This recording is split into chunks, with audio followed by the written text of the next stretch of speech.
Welcome to Jewish History Soundbites podcast with Yehuda Geberer. Immerse yourself in the rich tapestry of Jewish history as we explore fascinating tales and uncover hidden gems from our glorious past. Brought to you by our proud sponsor, Cross River, a leader at the intersection of financial services and technology, committed to empowering the communities they serve. Cross River's steadfast support fuels our mission to preserve our heritage and foster a vibrant future for all. Contact Cross River through their website at crossriver.com.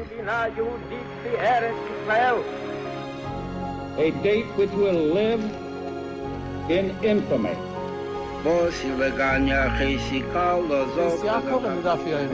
Both of those projects, initiatives, got off the ground because of the Ger. The 11 Olympic team members slain in West Germany. The Olympic Games. Zugerechtbare Brüder in Amerika. Schon tausend Schabbos at the Skizzar. Out of the 24 who were killed were Americans who had come to learn in Hebron. I say 1 million Jewish children who were made to be cut loose.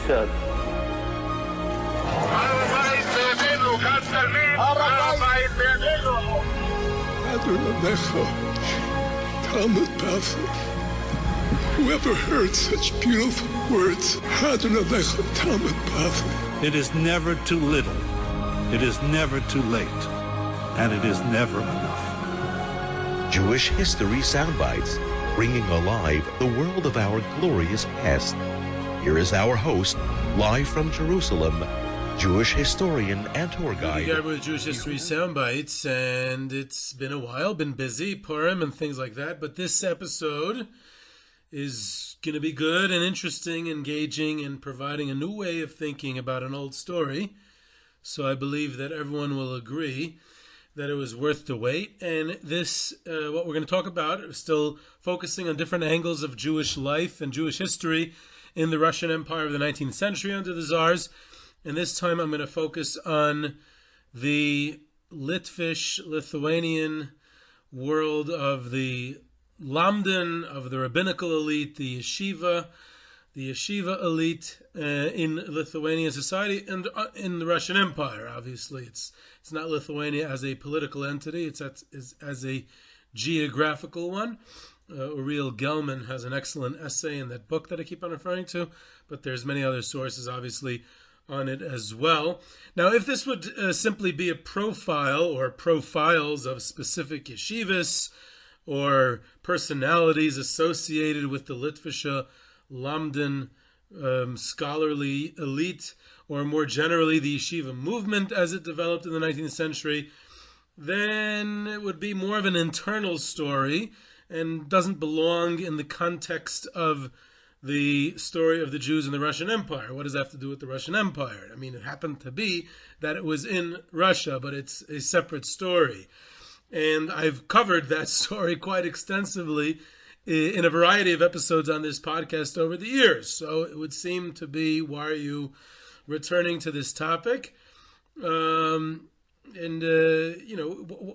place does it have in this series, in this general narrative? It would be a story regarding famous people and institutions in yeshivas in the Lithuanian context. So how does it really fit in here? So I think we need to take a step. We don't need to. We can take a step back for a broader perspective on the phenomenon of the Litvish yeshiva, the Litvish scholarly Lamdan ideal, and their place in society, and the structures and personalities of how it developed and how that was impacted by the general trends of Russian Jewish society under the Tsars in the 19th century, and which eventually emerged as the product that we know of it today, as you know, the yeshiva community that we associate with today in today's current contemporary society in the United States and Israel and other places, is very much a byproduct of what took place in Russia in the Pale, that developed the yeshiva community, the yeshiva system that we know. So I want to explain all that. Let's go through the story itself. In the Lithuanian regions of the old Polish-Lithuanian Commonwealth, the old Polish-Lithuanian Kingdom, prior to the partitions. So there's this Jewish societal elite in those Lithuanian regions before it's subsumed into the Russian Empire, before the partitions. So there's this in the Kahal, in the Kehilas, in the Jewish communities. There's this oligarchy of a tiny minority of society composed of the rabbinical and financial elite. The two forces which basically were joined together, and they formed the ruling component of the Kehila, which for the most part they're a small group of miyuchas families that had good lineage, of very old rabbinical and financially comfortable families, and they continually married into each other generation after generation. Again, I'm talking about the old Polish kingdom here, the Lithuanian areas of the old Polish kingdom. The Jewish masses in the communities were not part of this elite.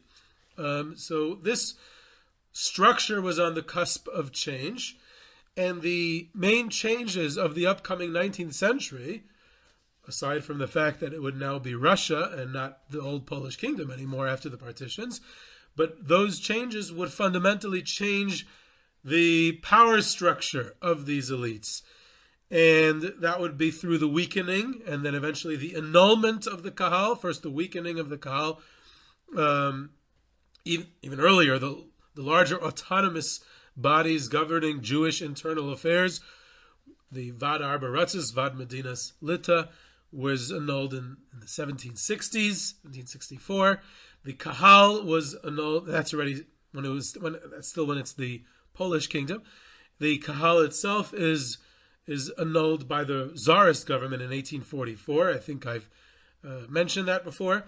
The changes of the 19th century were also more fundamental in the fact that there was the migration to the cities, urbanization, changing economic circumstances, which had a great effect on the Kahal and the power structure therein. And perhaps most decisively, what's going to happen in the 19th century, especially the second half of the 19th century, is secularization. And secularization often starts among the financial elite. So there goes half the elite, right? Not suddenly, obviously, this is all a gradual process. So the rabbinical, scholarly, Lamdan section of the elite was no longer supported financially by the other half once secularization kicks in, or had eligible marriage partners for their children in the financial elite.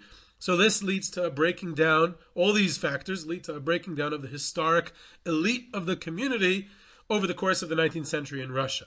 The Lamdan, the scholar, the Torah scholar, as the elite of Jewish society, does remain a very Litvish ideal, and perhaps it's even enhanced because as there's less and less official Kahal establishment elitism as the 19th century progresses, so this Lamdan elitism emerges as a quasi-meritocracy because he's a genuine, authentic Lamdan and the community looks up to him, or at least the traditional community that's not secularized yet looks up to the Lamdan, looks up to the rabbinical elite, to the Torah scholar. And also, obviously, because of the singular and completely unparalleled long-term impact of the Vilna Gaon on Lithuanian Jewish society and identity in the 19th century. Remember, he passed away in 1797, right after the partitions were finished. So by the time he passes away, he's passing away in Vilna, which is now in Russia, in the Russian Empire.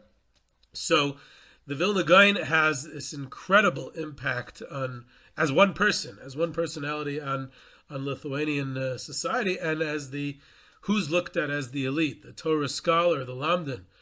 So in order to understand the context correctly, it's important to emphasize that the idea of the Litvish Lamdan Torah scholar belongs to a distinct tiny minority and was very far from some sort of widespread thing that is sometimes romanticized in contemporary literature.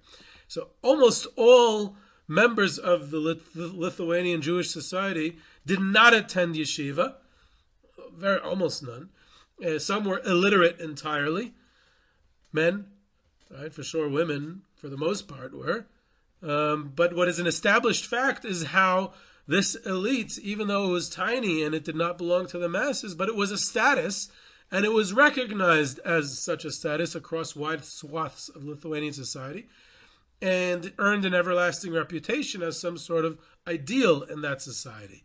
No, meaning that despite the fact that it only belonged to a very small elite, but the masses did respect it, or at least the traditional masses, as the 19th century progressed, respected it and looked up to it, and it was a status in that society.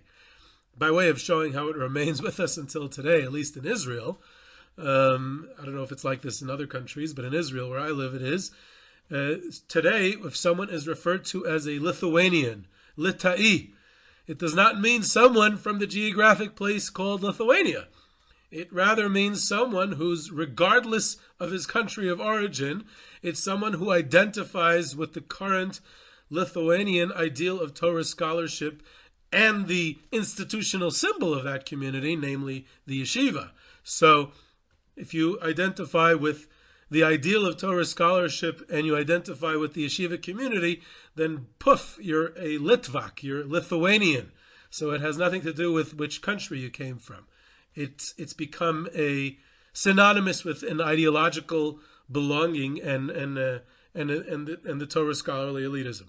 So the ideological goal with lots of practical benefits which fed this system historically were the prestige, the status within the community, wealth, historically, again, through marital connections to the wealthy oligarchy of the Kehillah, a good shidduch, good job in the rabbinate, very often the prospects initially, as the 19th century progressed, that also became more problematic, that we'll see also soon, and the status in the community, who, as mentioned, though rarely belonged to the Lamdan elite, but the ideological valuing of Torah study and respect for its scholars was rather universal in Lithuanian Jewish society, at least until the mid-19th century.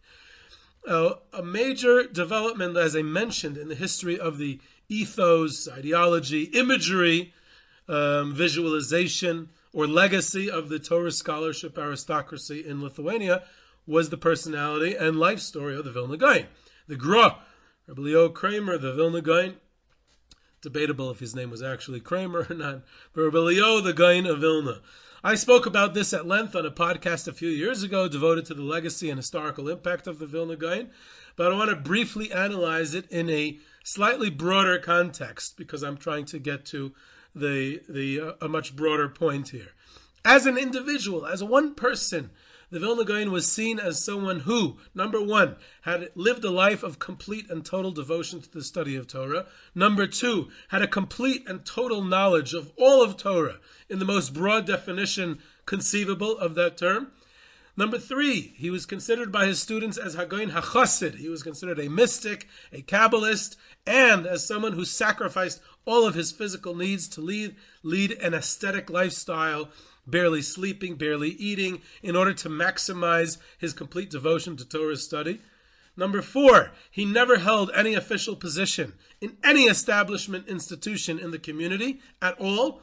All of his leadership and influence, even in his own lifetime, which is also quite rare, was purely through his personal charisma and the respect and awe that the community had for his Torah scholarship and achievements, and he was therefore also financially supported by the Vilna Kahal.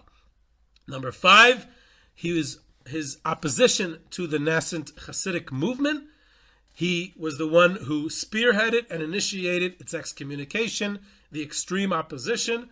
So the movement of the Misnagdim is attributed to his legacy as well. Number six, his students who published his Torah, adopted his customs, most of whom who eventually immigrated to Eretz Yisrael in the early 1800s, but others who remained, and especially his prime student, Reb Chaim Volozhin, both through his literary legacy of Nefesh HaChaim and the physical institution which he established with the Volozhin Yeshiva. Those are the main points of the Vilna Gaon as one person. Taken together, if we take all those points together, the Litvish Lamdan legacy is to a great extent cemented by the personality and legacy of the Vilna Gaon himself. The Volozhin Yeshiva, which was established by his student, Reb Chaim Volozhiner, was revolutionary in the respect that it was not a Kehila Yeshiva. It did not belong to a specific community. It was a non-Kehila. It had no borders. It was Russia's yeshiva. It belonged to the Jews of the Pale of Settlement across the entire Pale. It was not specifically of Volozhin or one Kehila. Its organizational structure and funding were not dependent on the local community. And that's what made it the first modern yeshiva. That's what made it the mother of all modern yeshivas today. I explored the fascinating history of the Volozhin Yeshiva in a 5-part series on this podcast several years ago. So if you either didn't listen to it yet, which is hard to believe, then you should go ahead and do so. And if you did, you may want to review it. I will try to remember this time to post the links to everything because I always promise to do so and I never do. So I'm going to try to remember to do that this time. All of the above is well known. I don't think anything I said so far should be any earth-shattering news. I just needed to explain all that to get to a broader point and really, what does this all have to do with the history of Russian Jewry under the Tsars? I think we can take a step back and try to see how this plays out over the 19th century. And here's how I'd like to break it down. We tend to see a linear path in the development of the yeshiva world from Volozhin until today, a historical linear path. So first of all, it's important to emphasize that there's nothing that's a linear path. Almost never in history is anything a linear path. That's important to emphasize. But it's also important to emphasize that the whole Volozhin and yeshiva movement story takes place in the Russian Czarist Empire of the long 19th century. The long 19th century, like I said, goes all the way to the First World War. So, and then subsequently, even after that, in the Second Polish Republic, between the wars, because most of the Lithuanian-style yeshivas end up in the Second Polish Republic. Some of them end up in independent Lithuania, definitely none of them in the Soviet Union, because the Soviet Union stamps out religion to the best that they can. So this is definitely a Russian story, whether we like it or not, because it took place in Russia. And then later on in Poland after World War I. Outside of Russia and other countries, there were other stories of yeshivas developing, growing, shrinking, disappearing, continuing in other countries as a movement or not as a movement, and that was all completely independent of the Volozhin Russia story. So we shouldn't ignore the rest of the world. In Hungary, there was a yeshiva movement. In Germany, there was rise and falls of yeshivas. Even in places like Italy and Western Europe, there were yeshivas. The land of Israel, there were yeshivas. Across the Ottoman Empire, in Iraq and Syria and Turkey and Greece and in Morocco and many other countries, there were plenty of yeshivas in different forms and shapes and sizes and different structures. So we're not ignoring that. And I'm not saying that this was the yeshiva thing. This was the yeshiva story in Russia. So we're talking about the yeshiva story in Russia. So it is important to emphasize that. Secondly, and more importantly, there is no linear development of this so-called movement, the yeshiva movement. It's a crooked path, not linear, with lots of factors coming into play.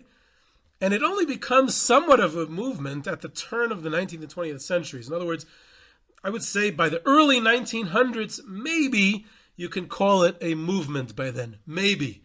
In other words, a century following the establishment of Volozhin. 1802, Volozhin is established by Reb Chaim Volozhiner. It does not become a yeshiva movement until the early 1900s. And that's after Volozhin itself is closed down. Volozhin is closed down in 1892. So what's the story here? So historically speaking, we can ask a few questions. Did Volozhin Yeshiva spawn a movement soon after its founding for the establishment of other similar style yeshivas? Remember, it's a modern yeshiva. It's modern in its structure and its organizational structure, and it's not being a Kehila yeshiva. It doesn't belong to the community, the way it's funded, the way its students come. It's completely a new type of yeshiva, which almost all yeshivas today are similarly styled on that. So which is I discussed in that series.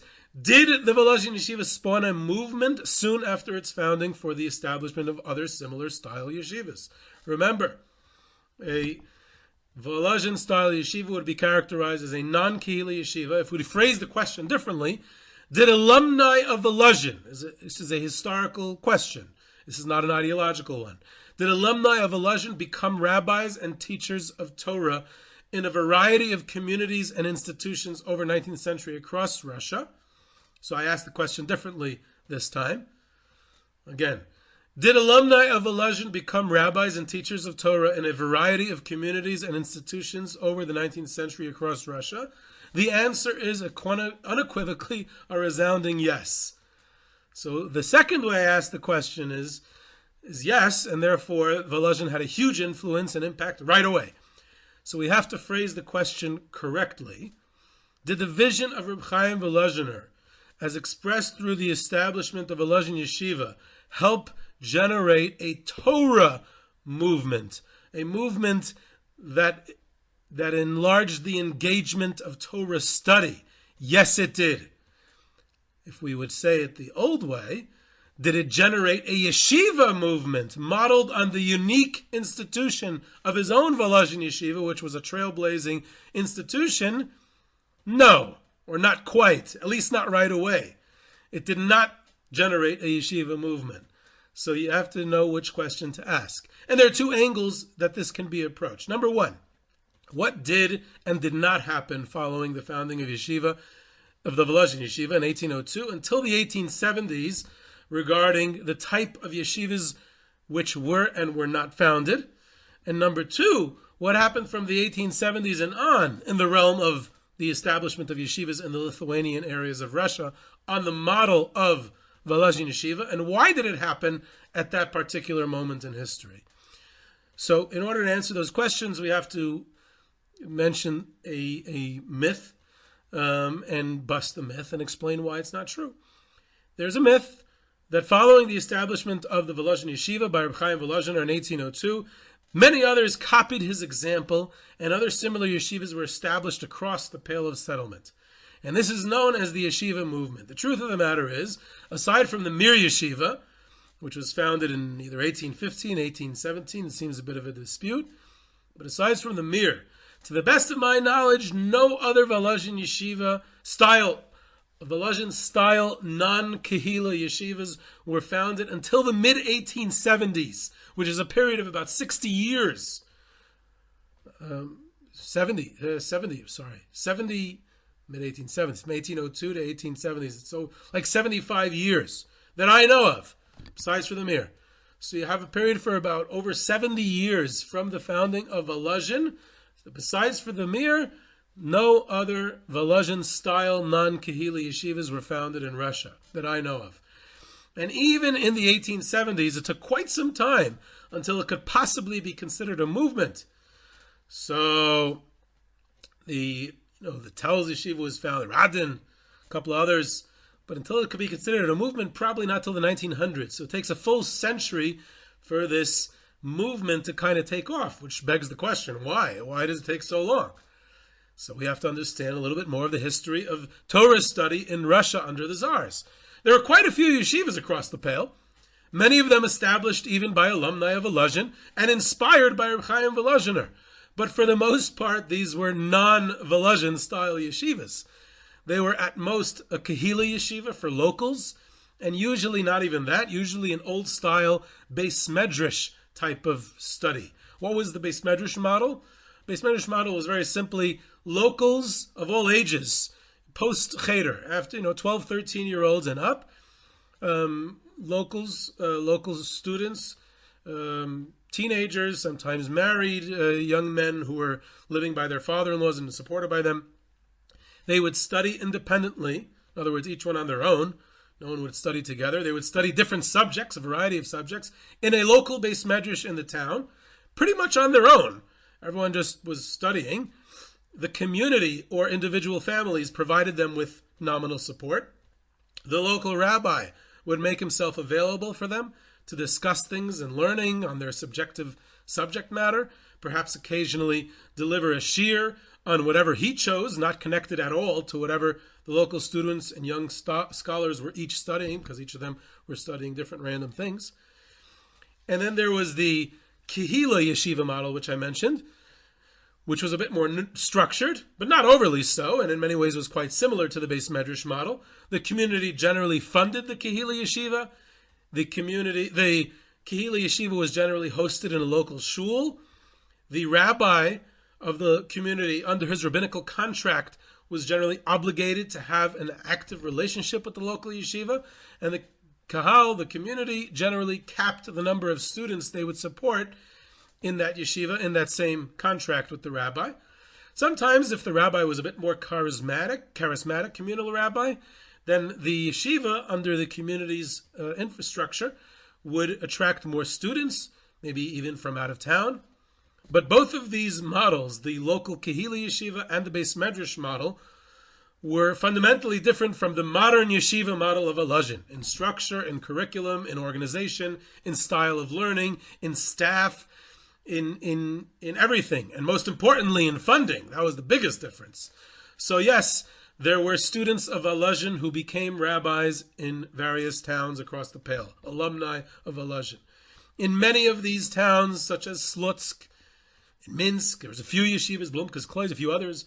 In Kreis, in Vilna, there were a few Kehila yeshivas, the Ramailas yeshiva, Rabbi Yaakov Barit had a yeshiva in Vilna, also the Chavetz Chaim studied there.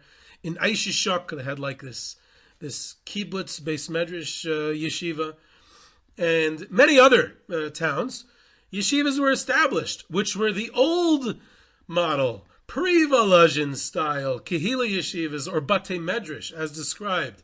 This was not the Volozhin style yeshiva, which was such a trailblazing, pioneering, and ultimately, over 100 years later, successful endeavor, successful institution, it was successful right away, successful at being a model institution for others to copy. So, again, more Torah study and more Torah scholars as a result of Volozhin. Yes, more yeshivas inspired by the new modern model and a yeshiva movement? Nope. At least not until the 1870s, and not really until later. Why not? And what happened later that all of a sudden it did change? So here's where it connects to the larger story of Russian Jewry under the Tsars. Volozhin at its peak had about 400 students. Mir had fewer during the 19th century, the pre-Finkel era, the Tikhtinsky era. They had a couple of hundred students. So a total of a few hundred. Now, there were, depending on when in the 19th century, but there's 3, 4, 5 million Jews living in the Russian Empire at different times during the 19th century in Russia. So until the 1870s and 1880s, secularization, though it already existed, it was not incredibly widespread. So there's millions of Jews living in Russia in, let's say, mid-century. For the most part, still traditional. Secularization did not make major inroads until late in the 19th century in Russia. So what's going on? Where did everyone study Torah? We said the Volozhin and Mir had just a couple of hundred students. And there's millions of Jews in Russia, and most of them are traditional. So the partial answer is what we said before. The old school model of the Kehila yeshivas and the old school model of the batei medrash still flourished throughout the 19th century. They did not disappear. Not only in Galicia among Hasidim, it was actually so in Lithuanian areas of Russia as well throughout the entire 19th century.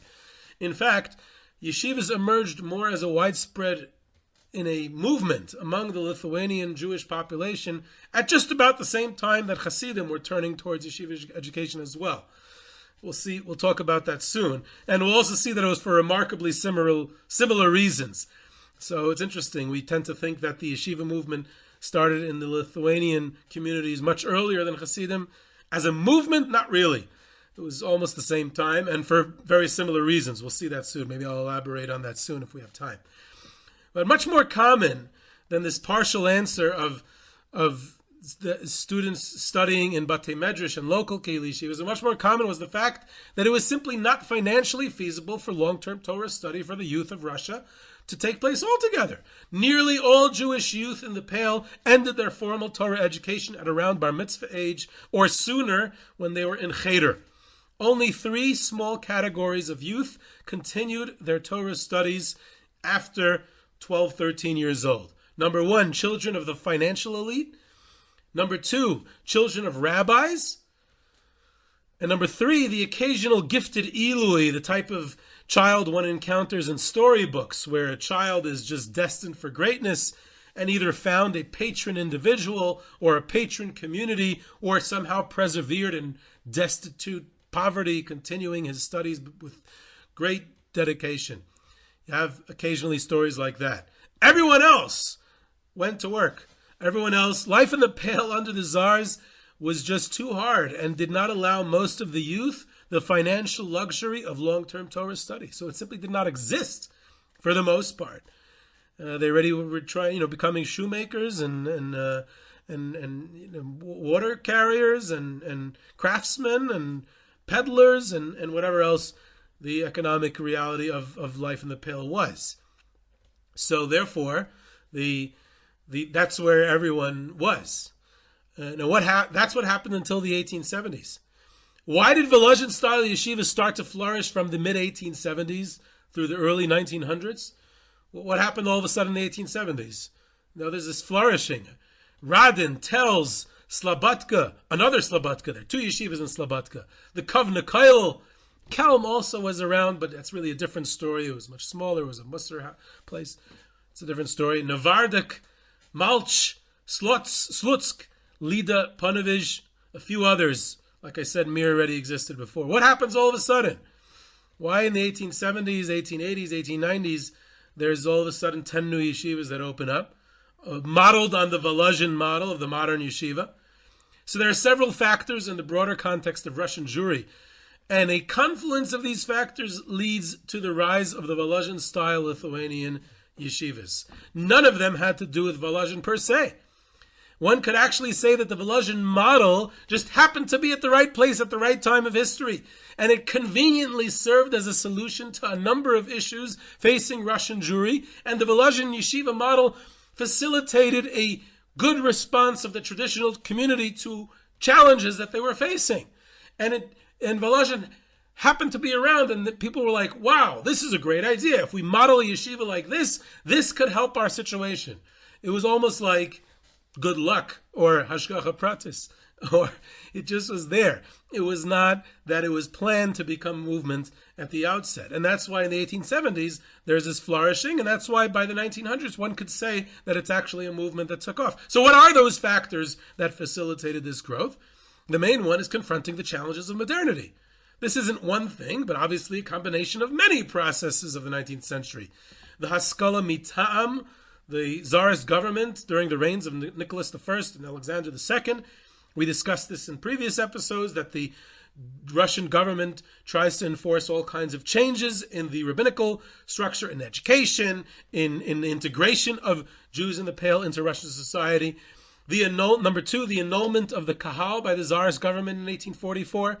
Number 3, rising secularization, especially towards the end of the 19th century. Number 4, rising revolutionary movements and nationalist movements within the Jewish community towards the end of the 19th century. Number 5, the Industrial Revolution, urbanization, and migration. And these huge changes are rocking the very foundations of traditional Jewish life in Russia. So that's one factor as a whole. I mean, it's like 10 or 12 different things that I mentioned, but there's maybe not 10. I mentioned 6 or 7, whatever it is. There's all these challenges of modernity. Another factor is the rise of the Musser movement of Rabbi Yisrael Salanter. Also not much of a movement, at least not a mass movement, but we'll call it a movement for argument's sake. And Rabbi Yisrael Salanter's movement was a direct response to the challenge of Haskalah Mitam in the 1840s, but it had nothing to do with the yeshiva world. And it had nothing to do with the Torah institutions in its initial stages. Rabbi Yisrael Salanter, and he's worth a podcast. It's hard to believe we never did one on him and his Musser movement. We got to do a series on that one day. But Rabbi Yisrael Salanter intended it for the layman, for the average Lithuanian balabas in Lithuania, the working man. And it only penetrated the yeshiva, the Musser movement only penetrated the yeshiva community 2 generations later, with the opening of Slabatka by the altar of Slabatka, and later Novardik by the altar of Novardik. And then it also spread to Telz, Radin, Mir, and some of the other new yeshivas. So that's another factor, because the Musser movement became a very good partner to the emerging new type of yeshiva. Another factor is the collapse of the old social elite which I mentioned at the outset of this episode, the old Kahal oligarchy between the financial and rabbinical scholarly elite almost completely disappeared by the end of the 19th century. The financial elite, like I said, were usually the quickest to secularize, and this had a twofold impact on the growth of the Torah world. Number one, the financial support within the Kahal was gone, both at the leadership institutional level, as well as the marriages which had taken place between the rabbinical elite and the financial elite for centuries. So all that was gone, the financial support. Number two, anyone who is still identified with traditional Judaism in the face of the onslaught of modernity and secularism, now identified with the Torah elite exclusively in the Lithuanian parts of Russia. So the solution to all of the above issues, challenges, factors was the rise of the Volozhin style non-Kehila yeshiva, because the financial burden was never carried by an individual Kahal, but by the Jews across the Pale who still identified with traditional Judaism. And even beyond the Pale, or even beyond the borders of Russia, once the great immigration of Russian Jews to other countries began, then fundraising can go on across the world. And these non-Kehila yeshiva institutions modeled on Volozhin emerged as citadels of Torah, islands of tradition, symbols of the Torah community, which was on the defensive in this modern world, which was changing so fast. So these new institutions could sustain themselves in more effective ways than the old Kahal yeshivas or batei medrash. They would be independent. They, in their prestige, could replace the weakened Kahal.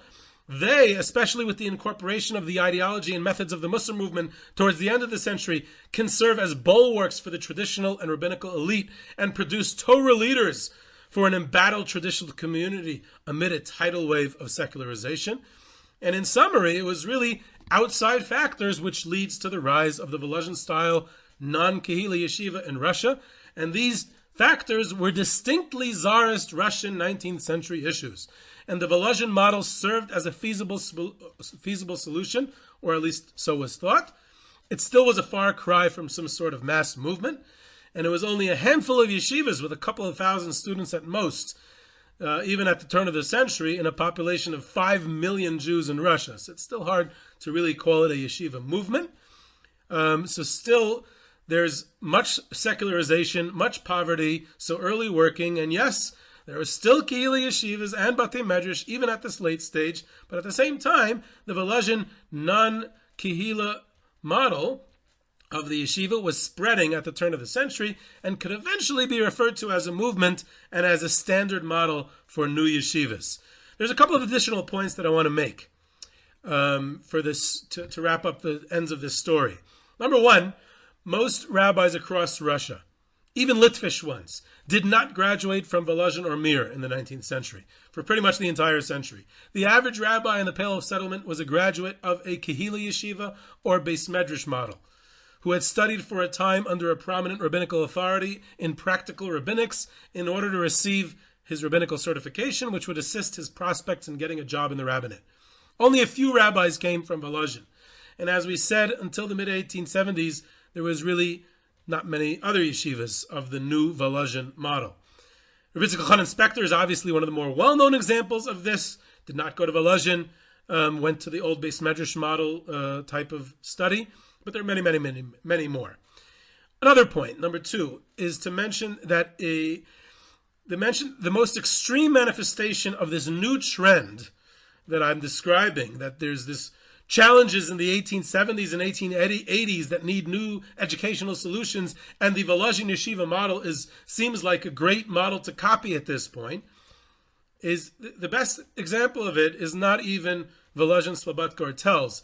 More likely, the best manifestation of this new process is the communal, which was a completely trailblazing institution for its time, and more than any other yeshiva-style institutions, it signaled a change in the Kehila system and the adaptability of the traditional community in facing the challenges of modernity. So, while a full analysis of the innovation of the communal is beyond the scope of this episode, and it definitely deserves a fuller treatment in a future episode, but suffice to say that the idea of the communal was that rabbis it was perceived by the visionary founders of the kollel that rabbis in Russia would no longer be produced by young budding scholars marrying a wealthy man's daughter and studying for the rabbinate while under his father-in-law's support. That wasn't going to work anymore. It had worked for centuries. It wasn't working anymore. Why? Because the potential father-in-laws were usually secularizing and were not interested in supporting a Torah son-in-law anymore by the late 19th century. And even if they were, their daughters were not interested in marrying one. So an independent institution was envisioned in which independent, non-kahal funds would be raised, and budding young scholars would study there to become rabbis and be supported by this institution. And this is the modern institution of the Kollel to deal with the changing world. Lots to say on this topic. This was a conscious decision by its visionary founders, and we'll have to save the full story for another time. Another point I want to make. By the beginning of the 20th century, the new style yeshivas became sort of a victim of their own success. Or, on the other side, also, on one hand, a victim to their own success, and also a victim to the rapid secularization and urbanization and poverty of Russian Jewish society. There simply was not enough Torah jobs and rabbinical positions for all of the graduates of these yeshivas, and many of them could not find employment. The lucky ones found positions in the rabbinate. Others immigrated to the United States and other countries and found positions in the rabbinate there. Others went into business, like the vast majority of their brethren. In other words, these are the alumni of the new yeshivas, Tel, Slobodka, Mir Volozhin, Radin, whatever, the 10 or so yeshivas that existed in the Lithuanian parts of Russia at the turn of the century. Many of them could not find a job in the rabbinate and went into business like the vast majority of their brethren in the Pale of Settlement, despite the fact that they had expected otherwise due to their elite Torah education. Still others found new types of Torah positions, especially in the larger cities. Remember, this is the age of urbanization. To be a Moira Tzedek, some sort of Paisik or Dayan, a Yeshiva Rebbe, and many similar positions. Another huge factor in all of this, which we haven't mentioned, is the detrimental effect of the Rav Mitam policy of the Czarist government, which made it so challenging for communities to fund real religious and traditional rabbis because the government didn't recognize them. They only recognized the Rav Mitam, who was not real, not religious, and not even traditional usually. It was more like a government bureaucrat, which is also a good story. Maybe we'll get to the Rav Mitam story in a future episode. It should also be noted that serving as a religious functionary in a community generally absolved one from the draft. So that was another important incentive in deciding where one's employment was. An important story in all this development during the 19th century is the fact that establishing an official yeshiva was illegal as far as the Tsarist government was concerned. Famously, Volozhin itself had to contend with this reality for decades, the fact that they were illegal, and this legality challenge was what ultimately led to its tragic closure in 1892 by the Tsarist government, which I discussed on that series of Volozhin several years ago. Quite some time ago, I discovered that the Mir Yeshiva also faced legal issues from the Tsarist government. The yeshiva was illegal, and when charged by the government in the late 1860s, the then Rosh Yeshiva, Reb Chaim Leib Tiktinsky, tried to explain that it's not really a yeshiva, it's really a shul where some random locals study Torah. It's not an official yeshiva, it's not a separate institution. In other words, he's claiming that it's the old style base medrash form of study and not a new institution. I saw these documents myself. This back and forth between the Tsarist government and the interrogation of Reb Chaim Leib Tiktinsky regarding the Mir's legality status. So another decisive factor in hindering the establishment of more Volozhin-style yeshivas throughout most of the 19th century was the illegal nature of this endeavor and the many obstacles put in place by the Tsarist government, which often prevented its development and growth. And this is a very important point in the Russian context. Another point, which I mentioned briefly earlier, the Lithuanian Volozhin-style non-Kehila yeshivas only took off near the end of the 19th century, as we've been saying. The modern style of yeshiva was seen as a valuable tool in confronting many of the realities which were facing traditional Jewry in Russia towards the end of the 19th century. Coincidentally, the Hasidic movement started investing in yeshiva education in order to confront the challenges of modernity at almost the exact same time. Tomchei Tmimim, various different yeshivas in Poland, of Garin, Alexander, and others, Sakhachov, other examples. Definitely more so after World War I, and I spoke about that in a podcast once as well. But it started in the last decade of the 19th century. In the 1890s, the first Hasidic yeshiva started the Pale, and in Poland, Congress Poland. So it's an interesting and overlooked point, because it is often said that the Hasidim were finally copying the Litvish yeshiva model, when in reality, both communities discovered the Volozhin model at almost the same time, within a few years of each other, and both communities used it in a very effective as a successful tool to further Torah education and traditional values. The Litvish were obviously a few years earlier because the Volozhin model was local to them, but not by much. They started opening yeshivas in the 1870s and the Hasidim only in the 1890s, about 20 years apart. So it's an interesting point, I think, that's also overlooked. This entire episode focused on a tiny elite among Russian Jewry, the Lamdin elite, the yeshiva elite, the scholarly elite.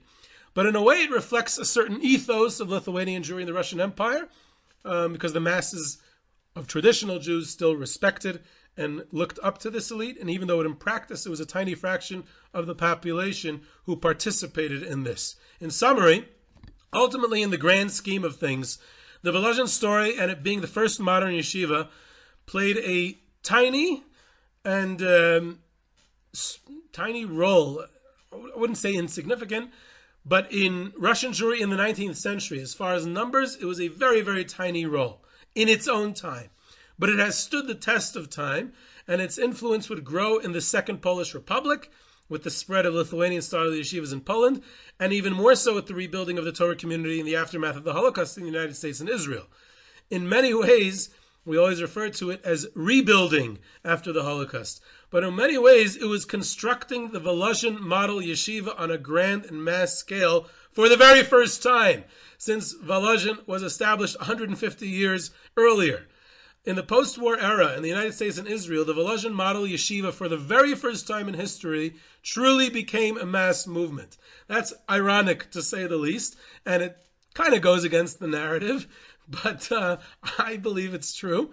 If so, the Volozhin story and the unique environment of Torah study and elite education in the Lithuanian areas of Russia in the 19th century should be viewed as a sort of origin story of today's yeshiva and yeshiva community, and not as an earlier version of today's reality.